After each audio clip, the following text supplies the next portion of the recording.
Hi, it's Mark here, back after a visit from General Washington yesterday, and we're pretty well settled in for the winter here. General Washington's taking the troops up to Valley Forge, where they'll freeze and be very, very cold. The British are in Philadelphia, and they're not going to freeze because they're in the houses that the Patriots left behind, but they're going to have a problem getting food in stores, and they're not as welcomed as they thought they were going to be. So they're all tucked away. So let's talk about, I think today, the Continental Congress. Just what was the Continental Congress? I mean, it sounds important. So there was actually three Continental Congresses. The first was in 1774 in Philadelphia. It was the first Continental Congress, and they met to discuss how the colonies were going to address their grievances to the king. All the acts, the Intolerable Acts, the Stamp Act, the Sugar Act, and everything else that the king laid on them to collect taxes.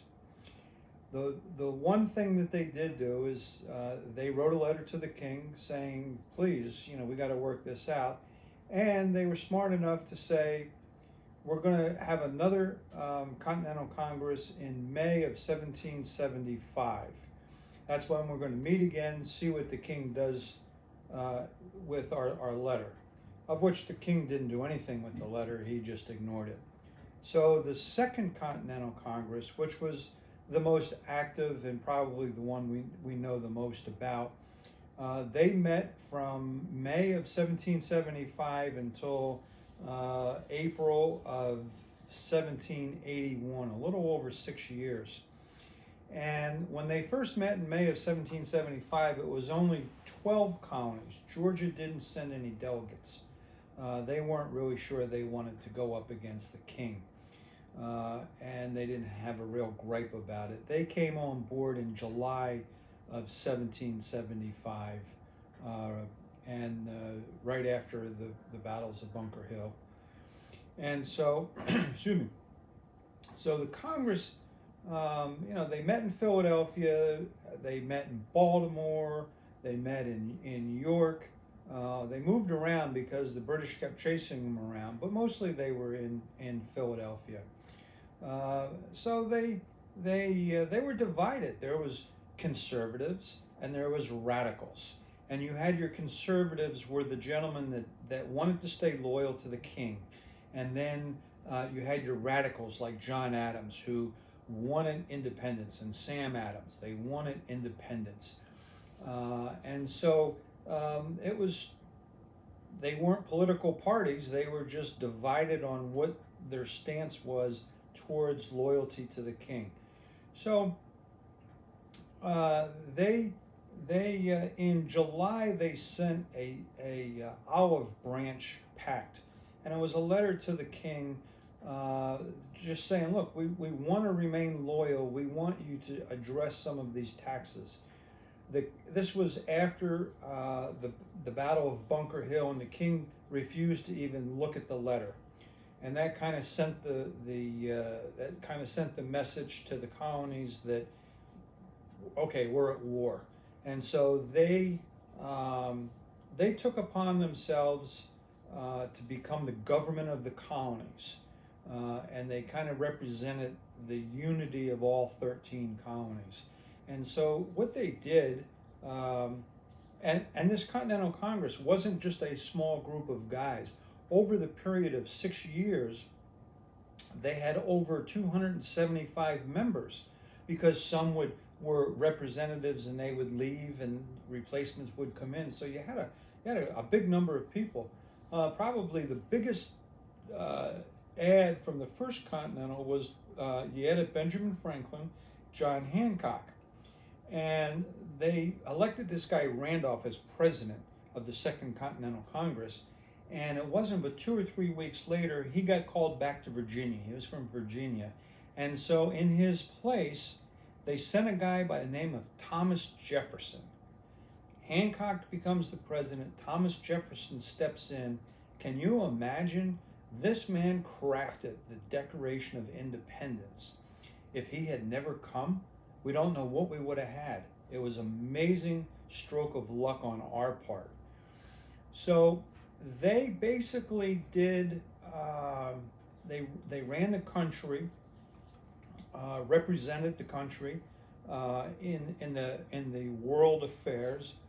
They appointed ambassadors to foreign nations. Ben Franklin went to be the ambassador of France, and so they appointed. They started an army. They started a navy. They printed money that was pretty much not worth anything because it was paper money, but people, some people did accept it. They appointed George Washington as the commander-in-chief. They also took it upon themselves to be the appointing authority for generals. And we know how that worked out for Benedict Arnold. We've gone through that whole story. So it wasn't they, the one thing that they couldn't do is they couldn't levy taxes. They had no power to levy taxes, so they had no way to get money to pay the army. And so the states or the colonies could levy a tax, and the local people could levy a tax. So what the Continental Congress would have to do is they would write a letter to the state government and say, can you send us men? Can you send us money? We need money to pay our soldiers. And some of the states were agreeable, and some of the states just said, nah, I'm not going to give you any money. And so that's how it was. That's why the Continental Congress couldn't at times support the army that it had, because it had no money. It had this paper money that nobody wanted. And so, they just did, they did the negotiating, with France and with Belgium. They were working with Spain. So they kind of like were the, for lack of a better word, political face of the 13 colonies. And then in 1781, after Yorktown, they became, the Continental Congress became the Confederation of Colonies. And their main thing, since the war was winding down, we had Yorktown, and there was a couple little battles, and they were negotiating a peace treaty, and the British had left New York and all that. They started working on the Constitution, the forming of the government as we know it today. And so it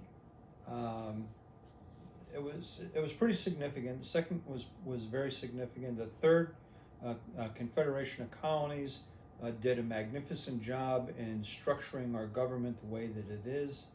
And so if you think of the Continental Congresses, just think that they transferred a collection, or they transformed a collection of very, very not alike colonies into a unified new nation that is envied to this day for its political system. So there you go, Continental Congress. See you tomorrow.